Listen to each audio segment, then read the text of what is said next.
welcome back to the Osram Rally. The winds of change are about to sweep over some of the favourites as 23 kilometres of hard-baked clay with a scattering of loose pebbles tests man and machine to the limit.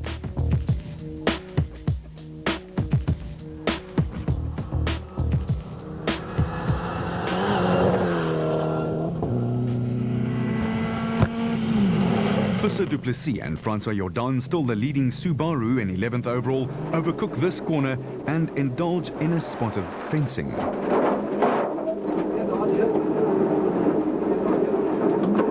Visser, I hate to tell you, old boy, fencing is a sport played with épées or foils, not cars. The pirouette to disentangle the barbed wire cost around 20 seconds, but unperturbed, Du Plessis continued unabated and set the 10th fastest time, tied with Serge Damso of all people. Van Niekerk continued to enjoy the production car lead, or so he thought, while Rueda and Martin just managed to fend off the attentions of Bem Sassel Evo 6 by a scant 2 seconds in this stage.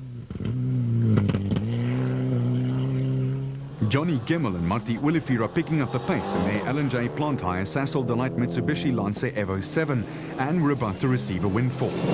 After successfully defending an exclusion from the Sassel Rally, Gemmel is 9 points behind the production car leader and he didn't start the rally. Yeah, that was fast. This last one now, 25 Ks, was 5 kilometers of just flat out. And we're struggling a bit with we're running out of revs. You know, we have the gearing that we got in the car is for tighter forest type stages, but surprise you pay, we never knew it was going to be like this. These are special gearboxes we're using. Now we only get to about 185, that's our top speed. When we even have time to talk to each other in the car, which doesn't normally happen. Nice roads, just a couple of sections in between which have got sort of 5 kilometers of absolutely just flat out, where you're doing 200, 210, 215. It's pretty fast in a rally car when you are going on a gravel road. I'm very glad to be back in a proper rally car. Not that I would swap my seat in the bakkie easily, but it's nice to be involved in a rally again. I love this rally, it's a super rally, I've always enjoyed it, and Jabi handles it well. There's some very, very fast sections.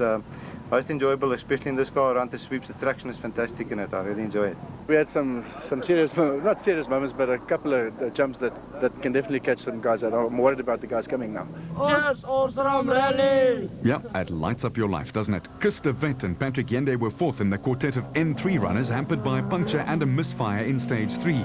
The misfire is set to continue, slowing the total runnings for the rest of the rally. Piazza Musa was suffering from overheating problems that robbed the Sassel Runix of power. They would try and fix it in service at the end of this stage by changing the radiator, but cling on to their N3 lead, now down to a single second. In spite of a self-confessed dislike of all the yumps, the reigning Class A5 champions Rodney Versaghi and Carolyn Swan were second fastest in the stage. John Williams put in another scintillating drive and really piled the pressure on Piazza Musa. Was this a changing of the N3 guard? The young chargers ahead of the old-timers.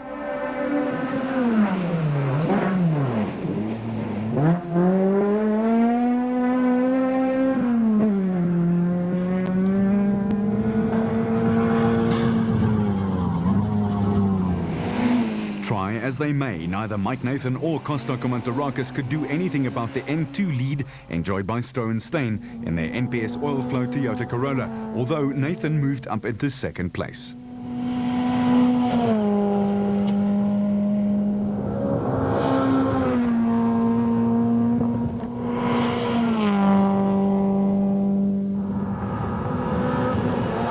The three Tazers of Dolf Coetzee and Megan Stowe, Kobus Roos and Irma de Plooy and Etienne Malherbe and Henny Boertes were within 30 seconds of each other.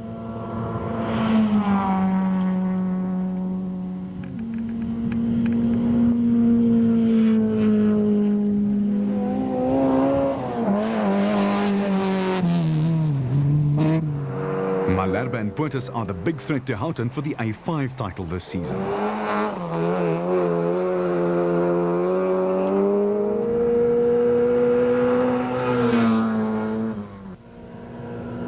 They, in turn, were nearly a minute behind the Flying Chico of Gugu Zulu and Llewellyn Fourie. Zulu was in top form, enjoying his stint in the Chico, the former track racer getting to grips with rallying again after sitting out a season.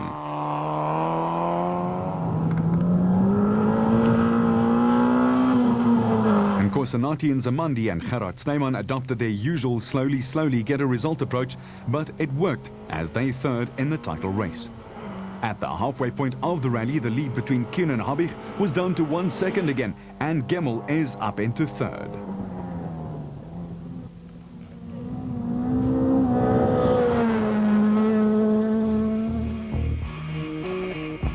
The class results confirm Gemmel's new status, but where in the world is Van Niekerk?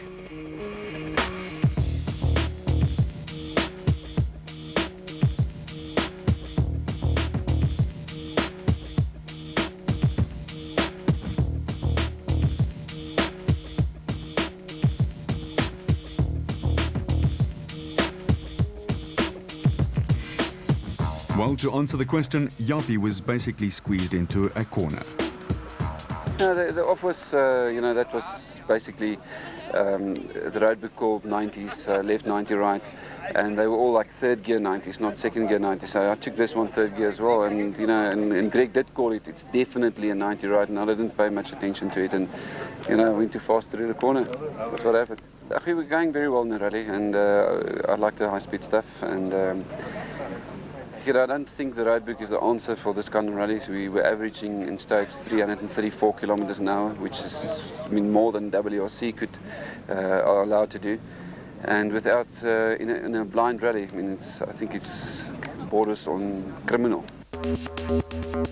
More of the same in stage 5. Very fast, smooth roads with plenty of jumps to keep the adrenaline pumping. One of the organizers' objectives in moving away from the mountains is to draw more spectators, and it seems to have worked.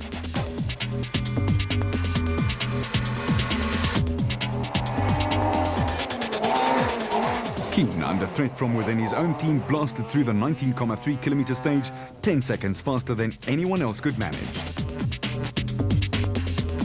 The Polo really flying along, Keen and Hodgson earning their wings. We're in the lead at the moment, and you're approaching this at 170 k's an hour on a Jeep track. So you're quite busy inside the car, grabbing levers and things to figure out what the plan is here. Habich and Judd conceded 10 seconds, figuring it was better to ease off over the rough stuff and blind rises. Both cars are equal, said Habich, so the only difference a driver can make is how much risk you're prepared to take.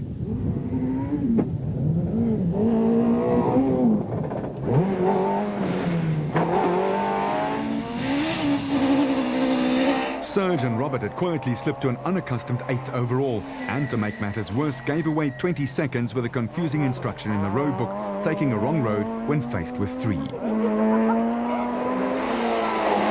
Lawrence was starting to crank up the pace, setting the 5th best time to hold 4th overall, taking the obstacles thrown his way with a degree of caution. And how are you holding up, Etienne? I think if it wasn't for the cold here, I would have had some sweat here. And that's not from driving hard, it was just from pure, sheer adrenaline and hoping that we're getting through. Yeah, look, we're still in and we're not trying hard, we're just keeping a pace that's happy. The poor guy must be tired by now. It's the most mileage he's done this year, so we can't expect him to go flat out. It's very difficult. We haven't had a challenging stages like these for a long time. They're basically unreadable. You go down the farm road in 6th gear, and the next moment they decide, no, there's a hole in the road, let's just go around it quickly, and then there's a little S-bend left-right, which is not on the instruction. And gate, straight through gate is not straight, it's like a sharp right-hander type of thing. So yeah, it's a bit difficult.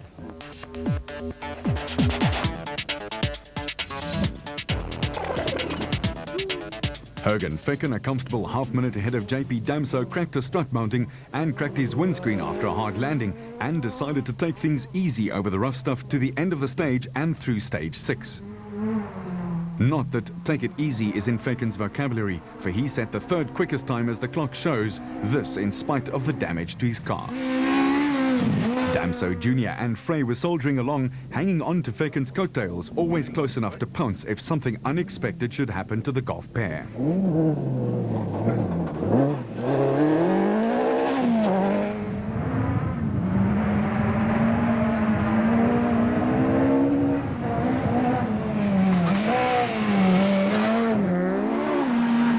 Grobler and Mike Burrows get on with the job of finishing the event, which would be his 5th in a row.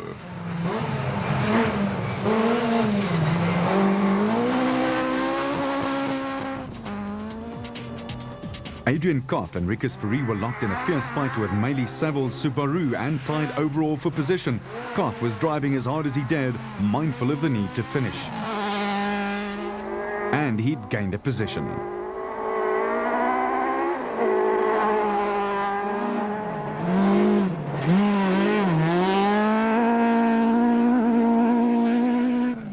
In the last stage we had 5 Ks of pretty fast roads, and then we could get up to speed, but quite airy, you know, doing like 200 Ks plus on some stages. Well, he slowed down just after that. In fact, he came to a complete stop. Wilken was out, his gearbox casing cracking open. Craig Trott was not driving as if his championship was at stake, still taking corners at full chat.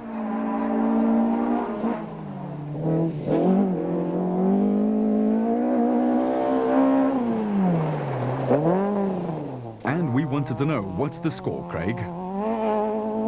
We've had some scary moments, yeah, a lot of instructions not marked, a couple are marked, you brake too early. I think we're both trying to get used to it. Yeah, I think a lot of crews are finding it difficult, new terrain. We're battling along, I think a bit on the safe side. We're not going to try any heroics now. And does your local newspaper think you're going to win the title today? Yeah, that was taken off a lamppost in Maritzburg, believe it or not. So it was kindly taken off and put up here for show, yeah. For once, the newspaper got it right, sort of. As Kobus Roos stopped to investigate the wayward handling of his Sasol Taz, Mearns and Noonan headed for their best ever national finish in their MPC Subaru Impreza sport wagon, finally ending 18th overall.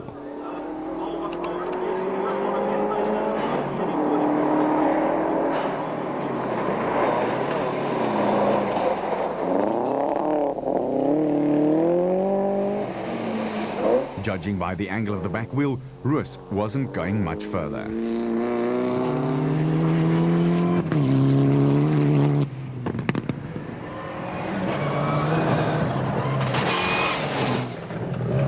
Rueda moved ahead of Bem after the Evo 6 pairing dropped 17 seconds with an overshoot.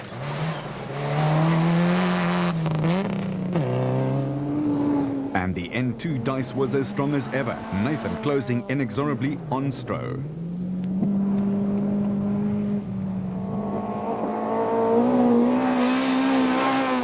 Much risky ones. So the last stage was